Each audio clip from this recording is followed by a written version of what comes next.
Em que contexto e com que propósito surge o MST?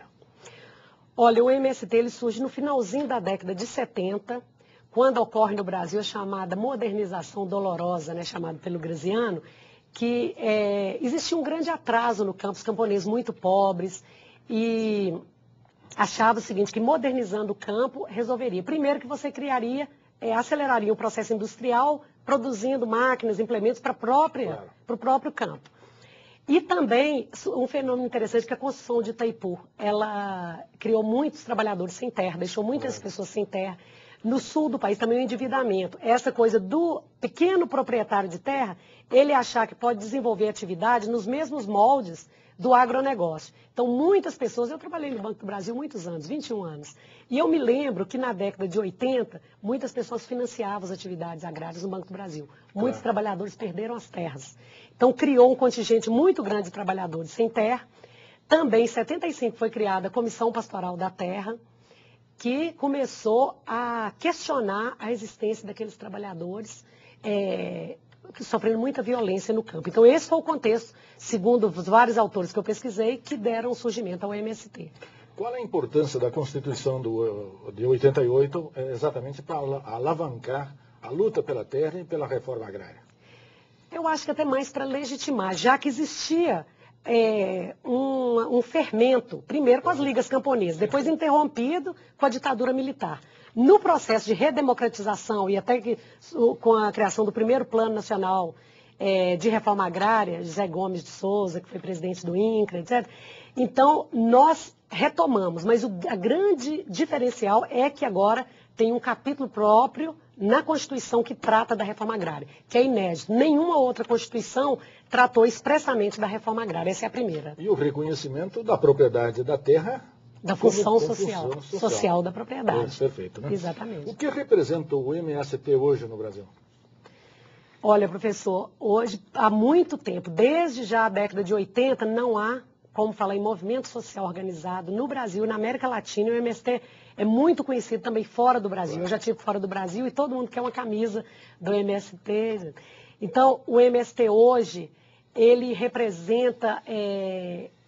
primeiro, a capacidade de uma crítica a esse modelo, a economia neoliberal, a uma proposta alternativa fora do capitalismo e também de coerência, fora também os movimentos não virem a reboque de partido político, porque com a eleição do Lula todo mundo meio que cruzou os braços. Os movimentos sociais acharam que estava representado nessa democracia burguesa. Que tinham chegado ao poder. Que tinham chegado ao poder. Hoje caiu a ficha.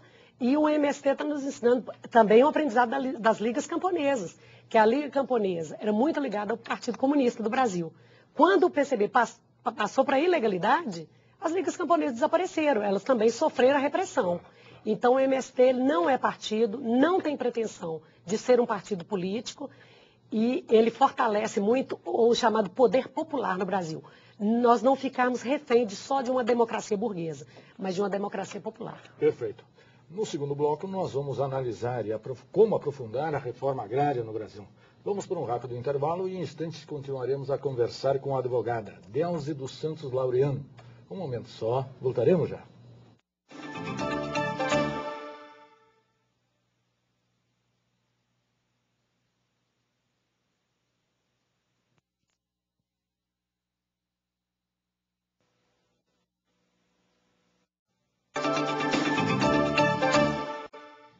Opinião Minas está de volta. Conversamos com a advogada Delze dos Santos Laureano. Os temas da nossa conversa são MST e reforma agrária. No primeiro bloco, nós situamos o livro que acaba de ser lançado, MST e a Constituição, e situamos a luta pela terra no Brasil, distinguindo da luta pela reforma agrária. A luta pela reforma agrária inicia nos anos 50, propriamente no Brasil. Mencionamos também se há ou não um plano nacional da reforma agrária, e o plano nacional da reforma agrária foi abandonado exatamente no governo Lula, no primeiro mandato, e também durante o segundo mandato. Situamos as ligas camponesas, a importância do Estatuto da Terra e da Constituição de 88, e o contexto e os propósitos do surgimento do MST. O MST, nós estaremos o bloco analisando o que ele significa hoje. É um movimento de resistência ou de contestação? Ou mais do que isso? Olha, é interessante, professor, que nós começamos uma pesquisa e não tem fim, o caminho é o horizonte. O Galeano já diz, né, que nós caminhamos e a utopia, o conhecimento caminha na nossa frente, né? E essa de preferência jogando luz. Jogando luz, com certeza. E são outros desafios, já comecei a escrever. E essa questão de ser um movimento de resistência ou contestação é um tema que eu pretendo trabalhar no doutorado, porque alguns autores, por exemplo, Antonio Negri, que é um pesquisador italiano, ele, depois de estudar a filosofia de Spinoza, ele diz que a modernidade ela não se completou. A modernidade ela estaria interrompida porque toda vez nós temos medo do povo, né? Porque o poder nós rompemos com Deus. Não se completou nem pelo capitalismo e nem pelo socialismo. Exatamente. Então há uma interrupção. Toda hora na hora que a força popular ela surge, há um bloqueio. Então nós rompemos com, por exemplo, alguns obstáculos, por exemplo, o teocentrismo, para colocar o humanismo como a força motora da modernidade. Mas logo em seguida eu organizo um Estado social e bloqueio com a Constituição. Claro. O limite é a Constituição. Então a grande pergunta é assim, qual é o limite de plasticidade dessa Constituição principiológica para você conter uma força popular? Claro. Por enquanto o MST, dentro dessa estrutura da Constituição, ele é um momento aí de resistência frente às outras forças existentes. Mas eu acho que vai chegar um momento que realmente tem que contestar. Porque a democracia burguesa ela está dando tantos sinais de falência, vamos atualizar, vamos ver nossas instituições democráticas. Hoje, se começarmos a falar aqui, nós nem paramos, né? Perfeito. Então, nós temos que pensar esse fortalecimento do movimento popular de romper com essas barreiras que impedem efetivamente essa humanidade, a modernidade. Perfeito. Quais são as bandeiras de luta do MST na atualidade? Olha, a agroecologia. O MST hoje ele quer produzir, vou radicalizar, professor, o lixo que o agronegócio está nos empurrando aí. Esse frango de 40 dias, alimentos sem valor nutricional nenhum. E outra coisa, o camponês se reconhecer naquilo que ele produz. Então hoje a grande luta do MST é a agroecologia, a agricultura familiar. Sim. A luta pela reforma agrária no Brasil ainda faz sentido? Faz o maior sentido, principalmente hoje, quando nos deparamos com o maior problema que o próprio capitalismo está enfrentando, que são as questões ambientais. A agroecologia hoje é a saída, inclusive, para as questões ambientais. Sim. Do ponto de vista da terra e da disponibilidade da terra, nós ainda teríamos latifúndios improdutivos? Muitos. E há uma tendência de concentração. Por isso que naquele capítulo, quando eu trabalho qual reforma agrária, o que nós entendemos é o seguinte, que a reforma agrária ela tem que ser ampla e massiva e rápida.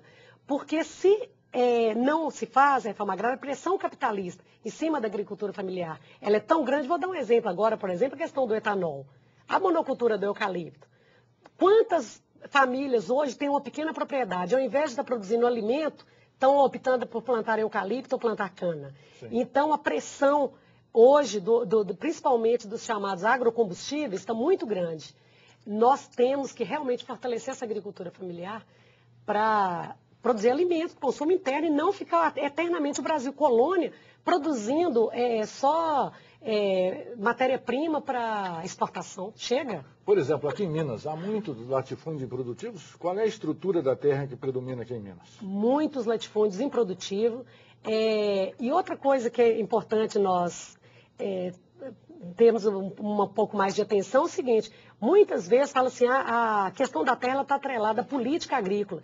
E isso é uma forma de desviar a atenção do problema da terra, sempre falando, se não tiver política agrícola, a família não sobrevive na terra. Não sobrevive mesmo porque o modelo é capitalista. Sim. Mas se for uma agricultura familiar, a pessoa vai viver com muito mais dignidade e acabar com essa guerra civil que está nas cidades, né, Sim. professor? Perfeito. Nós temos no Brasil 2 modelos de estrutura